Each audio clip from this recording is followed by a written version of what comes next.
दुआ कीजिए कि सबका 40वां सबका बाल बच्चा करे, आप लोगों का भी 40वां आपकी आलो औलाद करें। ये दुआ कीजिए, जिंदे में नहीं मरने का, समझ रहे ना।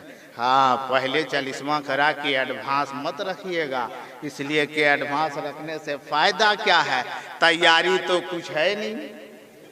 40वां की तैयारी पहले करके क्या कीजिएगा। आदमी जब परेशान हो जाता है, थोड़ी सी तू में घर में शुरू हो गया, उसके बाद कहता या अल्लाह हमार कतिल मोवतियों नहीं है, काहे को मौत की दुआएं मांग रहा है।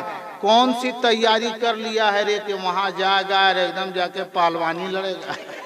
काहे को मांगता है कि हमें मौत दे दे। मेरे आका जनाब अहमद मुस्तफ़ा मोहम्मद मुस्तफ़ा सल्लल्लाहु अलैहि वसल्लम ने फरमाया है कि मौत की दुआएं मत मांगो।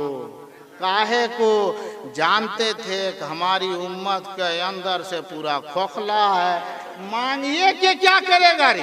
एक होता है ना कि जल्दी से हमको यहाँ से जाएंगे तो वो प्रोग्राम पकड़ेंगे तो वहाँ हमको कुछ मिलेगा, यहाँ से ज्यादा गड़बड़ है।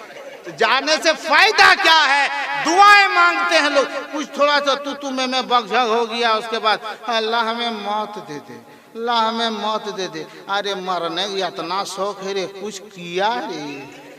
कब्र में जाने के लिए कोई तैयारी है? कोई तैयारी नहीं है, खाली हाथ है। कौन सी है? खाली 18,000 के मोबाइल है। अरे वही लेके जाएगा का? वो वीडियो रात भर वीडियो देखेगा, फहश कलाम सुनेगा, गाना सुनेगा। हाँ सुन, मैं कहता हूँ कि मोबाइल है तो उससे अच्छा इस्तेमाल करो। अगर देखना है तो उसमें हदीसे मुस्तफा को सुनो, अगर सुनना है तो नाते मुस्तफा सुनो, अगर सीखना है तो हदीसे मुस्तफा सीखो, अगर सीखना है तो तरीके मुस्तफा सीखो। यकीनन नेक में सब कुछ है, अगर हासिल करना चाहते तो उससे इल्म सीखो जिससे तुम्हारी दुनिया भी कामयाब हो।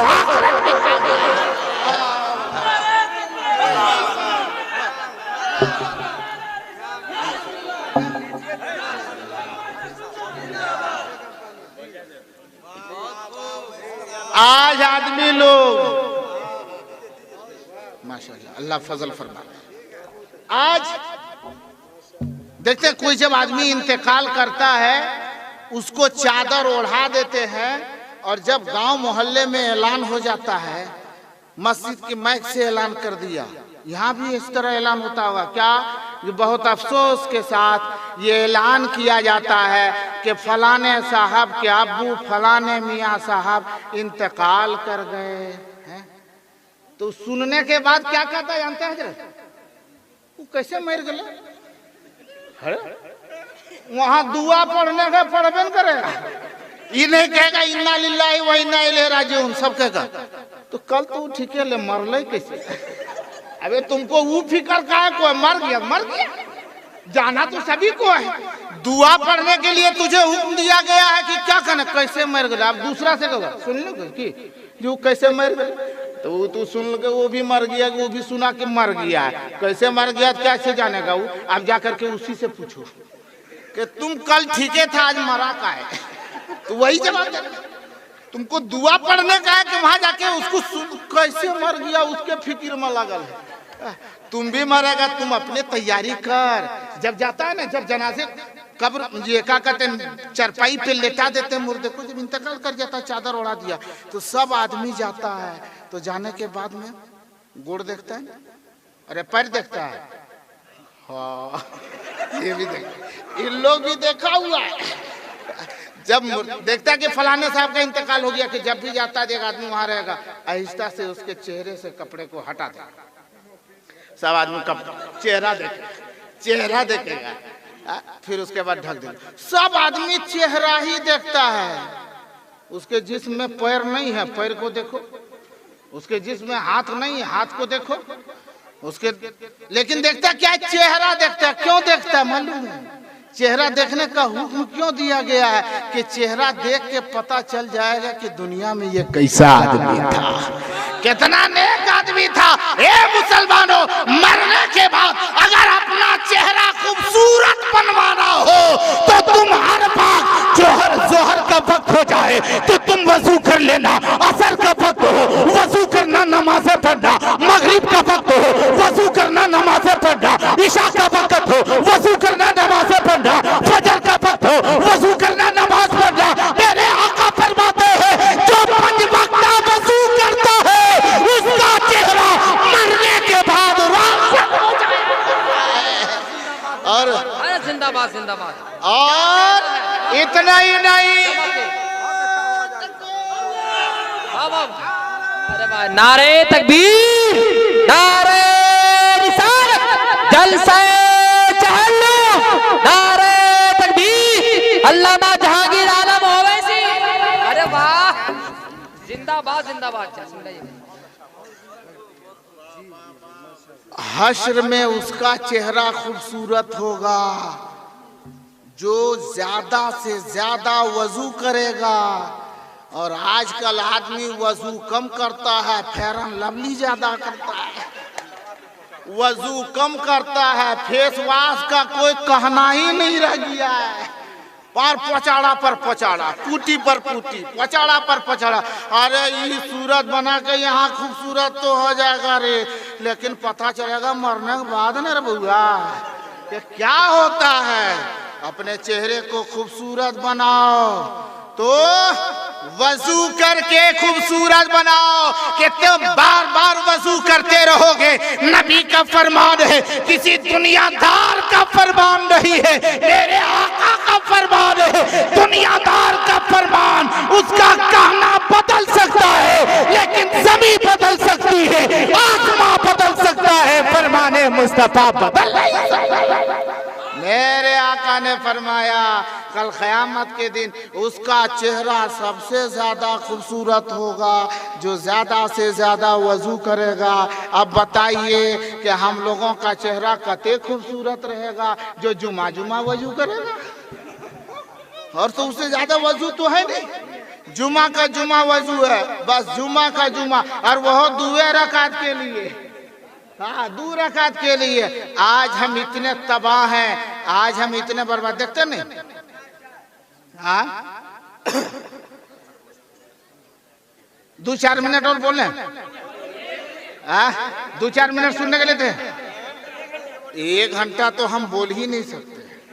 अब ऐसा नहीं है कि हम बोलने की हमारे अंदर हिम्मत नहीं है, लेकिन जिस बारगाह के हम सग हैं उसी बारगाह के खलीफा तशरीफ फरमा है। इसलिए इन बुजुर्गों की खिताबत को सुनना है हमको, तो आप कभी भी सुन लीजिएगा।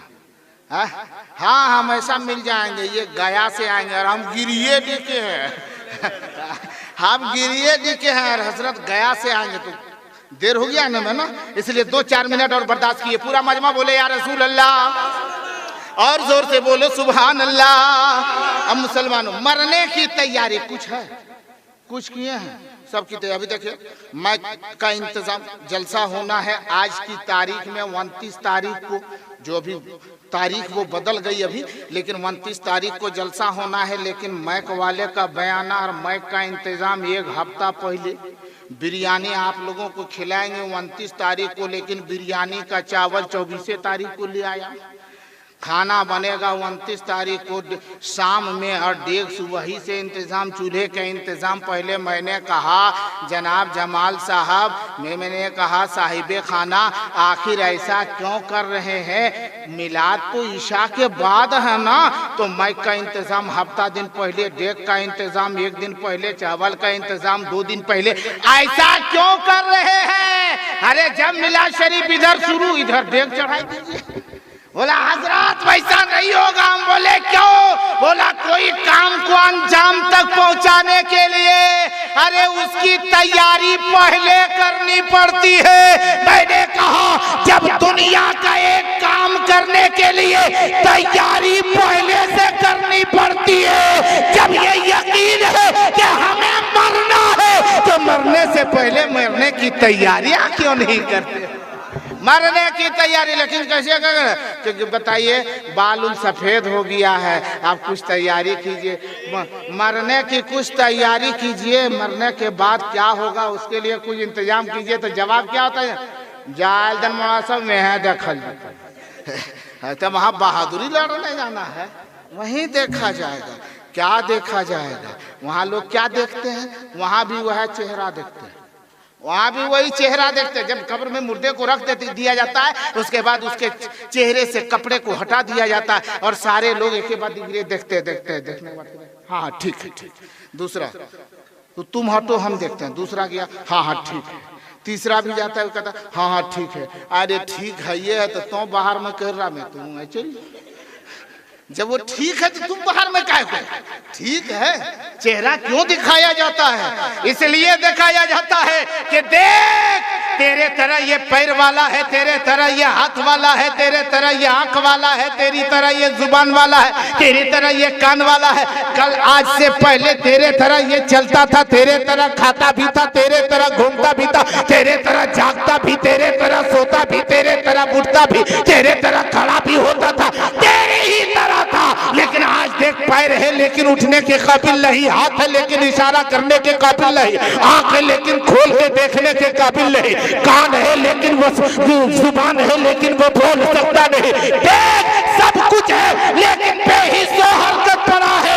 आज देख किस तरीके से मजबूर ये पड़ा है, कल तुम्हें भी इसी तरीके से कब्र में जाना पड़ेगा।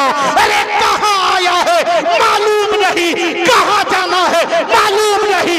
सब सामान्य सफर ठीक करो, कब होगा सफर मालूम नहीं। तैयारी करो, इसकी तैयारी करो। जानते हैं खुश नसीब है वो मरहूम मगफूर जो आज दुनिया से गए, जिनका ये 40वां हो रहा है और वो जाते जाते अपने बाल बच्चों से क्या कह के गए हैं। एक मशहूर ज़माना कलाम है, एक शेर हम भी पढ़ें, इजाज़त है? हाँ, वैसे तो हम तो इजाज़त सब से नहीं लेंगे, बड़े हजरत से, क्योंकि हम लोग अगर पढ़ने लगेंगे तो हजरत कहेंगे का जरूरी है भेपर लेट के सामने डिबिया लेके घूमने की। इसलिए मैं सोचता कि एक शेर में पढ़ूं। अरे डिबिये सहित क्या कीजिएगा, जब भेपर लटवा नहीं रहेगा डिबियों से काम चलाइएगा ना। तो बस एक शेर सुनेंगे कि वो मरहूम मगफूर जा रहा है दुनिया से, तो अपने बाल बच्चों से, अपने पोतों से, अपने बेटों से, अपने नवासों से, नवासियों से, बेटियों से क्या करे कि जाता हूँ मैं दुनिया से, अरे मुझको ना भुला देना। जाता हूँ मैं दुनिया से, मुझको ना भुला देना। कि चाहता हूँ मैं दुनिया से, अरे मुझको ना भुला देना। चाहता हूँ मैं दुनिया से, अरे मुझको ना भुला देना। जब याद मेरी आए, जब याद मेरी आए, अरे बख्शिश की दुआ देना। जब याद मेरी आए, बख्शिश की दुआ देना। और तुम चाहते हो मेरे पोतों मेरे बेटों, मरहूम क्या कहता है, मेरे बेटों मेरे पोते, तुम चाहते हो मुझको मिल जाए अगर जन्नत। कि तुम चाहते हो मुझको मिल जाए अगर जन्नत। तुम चाहते हो मुझको मिल जाए अगर जन्नत। तो कुरान कुरान कुरान मुक़द्दस को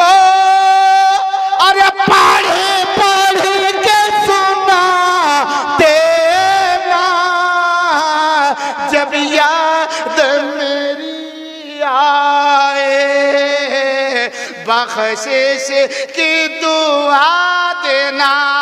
अब बाप से मोहब्बत करने वालों को हमने देख लिया, माँ से मोहब्बत करने वाले हैं, माँ से मोहब्बत करते हैं। अरे बोलिए ना भाई, माँ से मोहब्बत करते हैं। माँ को देखना, माँ को देखना, माँ को देखना, अरे जोर से बोल, माँ को देखना, बाप को देखना, उस्ताद को देखना, पीर को देखना, फिर से बोलो पीर को देखना। आप चुप हो गया कि गड़बड़ ना हो जाए, मैंने दोबारा हम कहीं गड़बड़ाए नहीं, अभी ठीक है चल रहे हैं। बाप को देखना, माँ को देखना, उस्ताद को देखना, पीर को देखना, बीवी को देखना। जोर से बोलिए, सवाब है। देखिए कर, हाँ सवाब तो है, बीवी देखना सवाब है, लेकिन अपन बीवी देखना सवाब है। हाँ इसी तरह बोले हजरत, बोला कि ये बताइए कि बीवी ने कहा अपने शोहर से, नौजवान देखते नहीं आज ये नौजवान लोग, माँ जब तक शादी नहीं हुई है तब तक माँ से काफी मोहब्बत है, और जब शादी हुई उसके बाद 6 महीना, साल, 1.5 साल, 2 साल के बाद में कैसे वो है वो फूंक मारती है, सब मौलवी मौलाना फूंक खत्म। देखते नहीं, माँ 9 महीने तक अपने पेट में रखी, 2 साल 3 साल तक गोदी में रखी, इतना फूक फाक की, लेकिन जब वो लड़का 20 से 25 साल हुआ, शादी हो गई, बीवी आई तो 6वें महीना वो एक फूक मारती है, सब फूक भस्म हो जाता है। माँ को छोड़ दिया, माँ को खाना बंद, बाप को पानी बंद, बड़ी मुश्किल से। और जब वही माँ बाप जब बूढ़े हो जाते हैं, चारपाई पे लेट गया, पांव हाथ काम करना बंद कर दिया, मुंह भी चलना बंद हो गया, तब देखिए ढकोसला, सब बेटा लोग, बहू लोग और सब दामाद लोग पहुंचेगा, और क्या लेके, रसगुल्ला ले पापा, पापा अजीब बोलिए ले पापा, चिन्हो हम महिला की चिन्हो, अजीब अजीब, चिन्हो ले ले पापा ले, रसगुल्ला के खो, क्या कहेगा बाप करता, अरे जब खाने के लायक था तब पकड़ियो नहीं दिया, और जब मुंह बंद हो गया तो ले रसगुल्ला, बेचारा तरस के मर जाता है। हकीकत में वो खा के नहीं मरता है, वो पछता के मर जाता है कि यही अगर 2 साल पहले दिया हो तब थे वो करता, ऐसे वक्त में देता है। सोचो, माँ बाप की इज्जत करो जरा।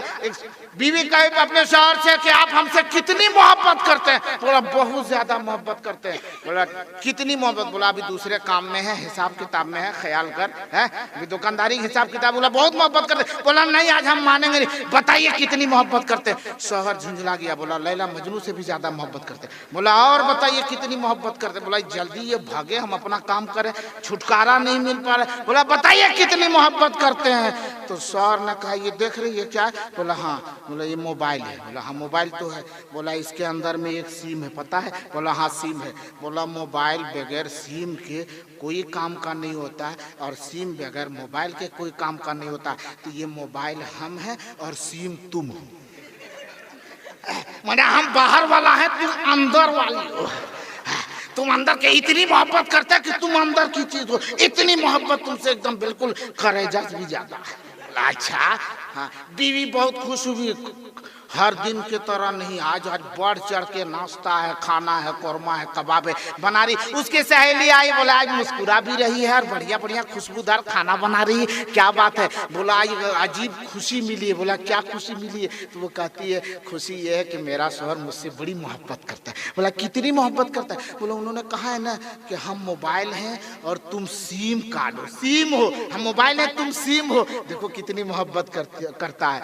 तो उसकी सहेली बोली अरे पगली, चाइना मोबाइल में 4-4 सिम लगता।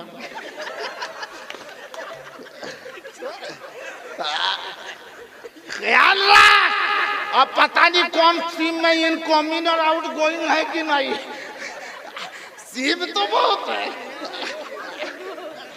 सोच माँ से मोहब्बत करो। आओ सैयदना हजरत दाऊद अलैहिस्सलाम की बारगाह में वाज की महफिल सजी है, खिताबत की मजलिस सजी है, नसीहत की मजलिस सजी है। हजरत दाऊद अलैहिस्सलाम की बारगाह में लोगों का ठट्ठा मारता मजमा था। हजरत सैयदना दाऊद अलैहिस्सलातु तस्लीम की बारगाह में लोग वाजो नसीहत को सुन रहे हैं। उसी में हजरत दाऊद ने देखा कि एक आने वाला आया है जो कोई इंसान नहीं है, हमारी उम्मती में से नहीं, हमारे गुलामों में से नहीं, हमारे उन चाहने वालों अपने दोस्तों साहबियों में से नहीं है, बल्कि आने वाला आया है तो इंसान नहीं बल्कि आसमानी फरिश्ता है। वो हजरत इजराइल को देख के हजरत दाऊद ने पूछा था, दाऊद ने पूछा था, ओ हजरत इजराइल, ये तो नसीहत की महफिल है, ये हमारी जनता की महफिल है, ये हमारे साथियों की महफिल है, हमारे चाहने वालों की महफिल है, आखिरकार इस मजमे में तेरे आने का सबब क्या है? तो हजरत इस्राइल ने कहा था कि हुजूर हम आए हैं इसलिए कि इस महफिल में एक नौजवान बैठा है और टाइम हो रहा है इसके रूह निकालने का, और इसके रूह निकालने का टाइम हमको दिया है, जगह भी दिया है, इनके घर में निकालना है, और ये आदमी अभी तक यहीं बैठल है, तो जाएगा कब, इसी के इंतजार में हमें। जब मजमा खत्म हुआ वो नौजवान चला अपने घर।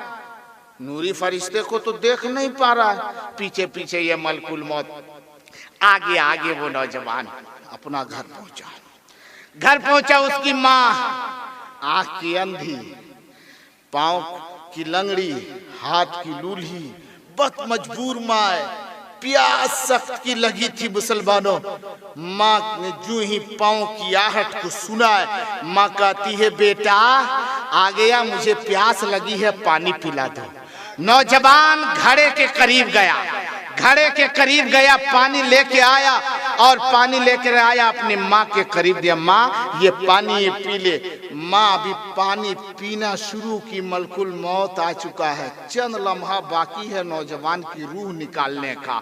इतने में माँ उसकी पानी पीती है और पानी पीने के बाद हाथों को उठा देती है और कहती है, ए मौला मैं प्यासी थी, प्यास से हलक सूख रहा था, प्यास से हलक कांटे बन गए थे, मैं इंतजार कर रही थी, लेकिन मेरा बेटा आया, मेरी प्यास को बुझा दिया, अपने पानी पीने से पहले मुझे पानी पिलाया।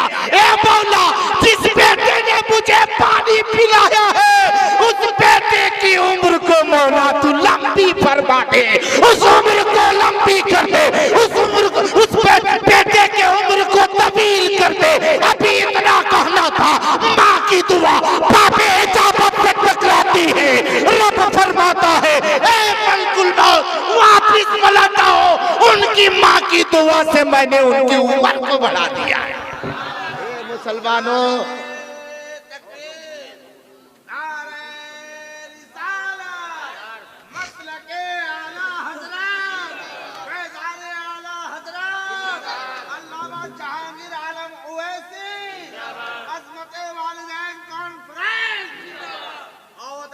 यकीनन मुसलमानों, माँ कहती है मौला मेरे इस बेटे ने, तेरे इस बंदे ने मुझे पानी पिला दिया, ये मौला मेरे इस बेटे की उम्र में इजाफा फरमा दे। कुछ दिनों के बाद हजरत दाऊद अलैहिस्सलाम ने देखा, मलकुल मौत से मुलाकात हुई, और फिर उसके बाद वो नौजवान तो चल फिर रहा था। कई दिन गुजर गए, महीना गुजर गया, मलकुल मौत से जब मुलाकात हुई, हजरत दाऊद ने पूछा, है मलकुल मौत, उस नौजवान की उम्र तो खत्म हो चुकी थी, आखिर उसकी रूह को तूने निकाला क्यों नहीं? वो आज भी जिंदा उस दिन कह रहा था ये अब मरने वाला है। तो मलकुल मौत ने कहा, ओ अल्लाह के नबी सुन लीजिए, उसने अपनी माँ को एक गिलास पानी पिलाया और माँ ने उसकी उम्र की बरकत की दुआ कर दी। अल्लाह ने माँ की दुआ, अल्लाह ने उस नौजवान की माँ की दुआ को कबूल फरमाया और रब ने उस नौजवान की उम्र में बरकतें अता फरमा दी। कितनी उम्र बढ़ा दी गई है मलकुल मौत, बता कि उनकी उम्र कितनी बढ़ा दी गई? मलकुल मौत ने कहा अल्लाह रब्बुल इज्जत ने इसकी 30 साल उम्र को बढ़ा दिया है। मुसलमानों, माँ की दुआ की अजमत को समझो। आज हम और आप हैं, माँ कह रही है, कहने के लिए रे पानी दिए रे, अरे अरे बाबू रे, अरे अरे देखो दादी पानी मांगो, दे दियो रे, हम जाए क्रिकेट खेल रहे।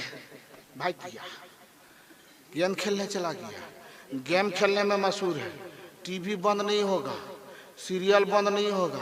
माँ हाँ, ये पबजी का तो कोई जवाबे नहीं है, इसका कोई जवाबे नहीं है। सब लड़का लोग ले लेके बैठल है।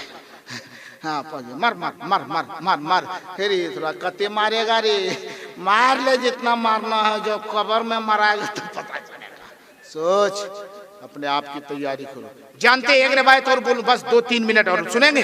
हाँ, एक रिवायत और बोलो। हजरत सैयदना अली रजी अल्लाह ताला अन्हु की जाते गिरामी है। अली मुर्तजा शेर खुदा मक्के में है, चंद साथी हैं, रात का सन्नाटा है, तारीकी है, सारे लोग चैनो आराम की नींद सो रहे हैं। इतने में हजरत अली रात के सन्नाटे में सुनते हैं किसी की बिलखने की आवाज आ रही, किसी के तड़पने की आवाज आ रही है, किसी के रोने की आवाज आ रही है, किसी के गिड़गिड़ाने की आवाज आ रही। हजरत अली ने कहा अपने साथियों से, देखो कोई रो रहा है, कोई बिलख रहा है, कोई तड़प रहा है, कोई रोने की आवाज आ रही है, कोई रोता है, देख वो रोने वाला कौन है।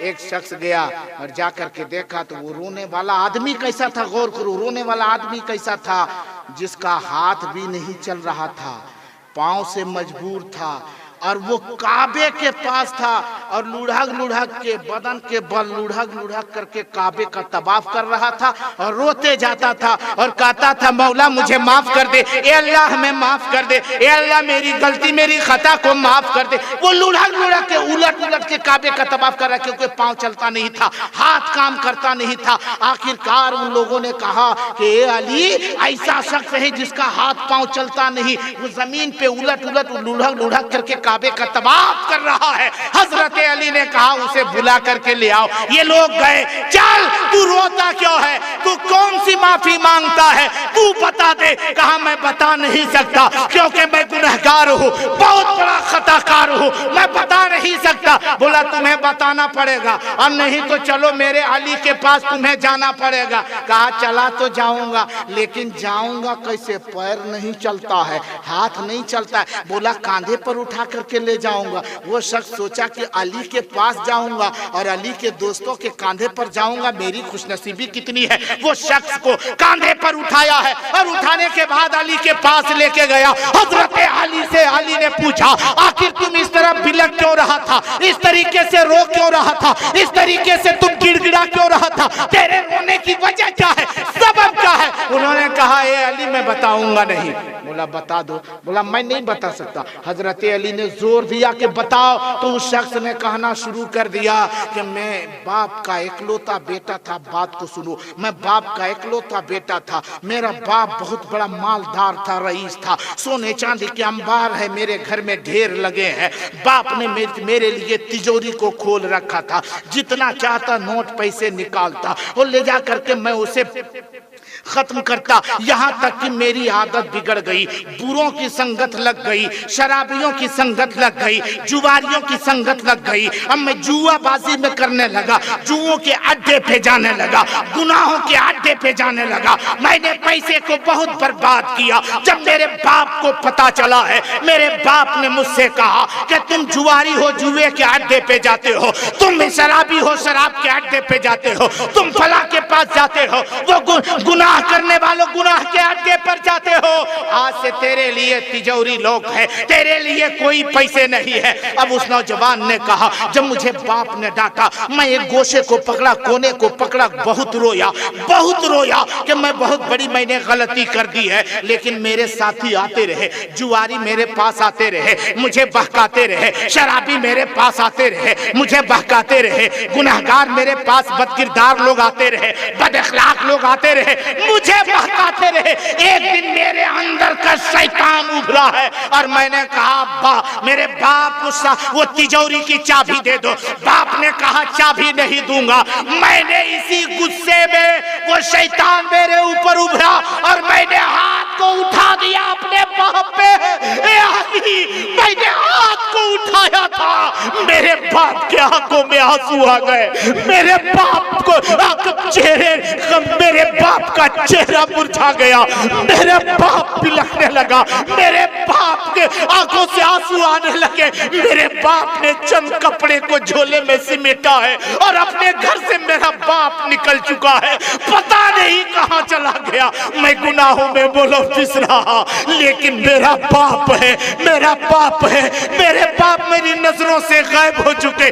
मैं यासी करता रहा, अचानक मेरे हाथ में फालिज लग गई, हाथ काम करना बंद कर दिया, पांव चलना बंद हो गया। मैं जमीन पे अकेला घर में उलट उलट के चलता था। कुछ दिनों के बाद मेरा बाप वापिस आया है, और जब आया है मेरी ये हालत को मेरे अब्बू ने जब देखा है, मेरे बाप की आंखों में आंसू आ गए। बाप ने मेरे करीब जब आने लगा, मैं देखा बाप मुझमें मेहरबान है।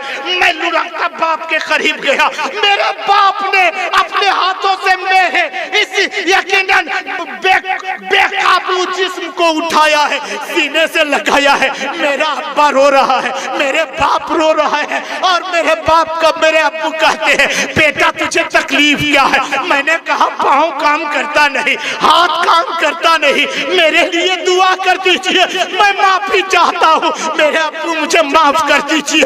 बाप ने कहा था, ए अली सुन ले, मेरे बाप ने कहा, ए मेरे बेटे, मैंने जो दुआएं की है, जो तेरे हाथ जो शल हुए हैं, पाँव में फालिज लगी है, मैंने तेरे लिए बद्दुआएं जरूर की है, लेकिन कहीं और जाकर के नहीं, काबे के खिलाफ पकड़ के मैंने दुआएं की है। चल तुझे काबे के खिलाफ पकड़ करके आज तेरे लिए दुआएं करूंगा। कल तेरे लिए बद्दुआएं की थी, आज मैं तुझसे राजी हूँ। बाप ने कहा बेटे चल, बेटे ने कहा अब्बू कैसे जाऊंगा? एक खच्चर को लाया, उस पे अपने बेटे को सवार किया, खुद भी सवार हुआ और चला है। कुछ ही दूर अभी चला, वो नौजवान कहता है, ए अली, अचानक मेरे खच्चर के पाँव में ठोकर लगी, मेरा बाप इधर गिरा, मैं इधर को गिरा। थोड़ी देर में जब मैं लुढ़क लुढ़क के बाप के करीब गया, तो मैंने देखा मेरे बाप की रूह कब से उनसरी से परवास कर गई, मुसाफिर आते गए।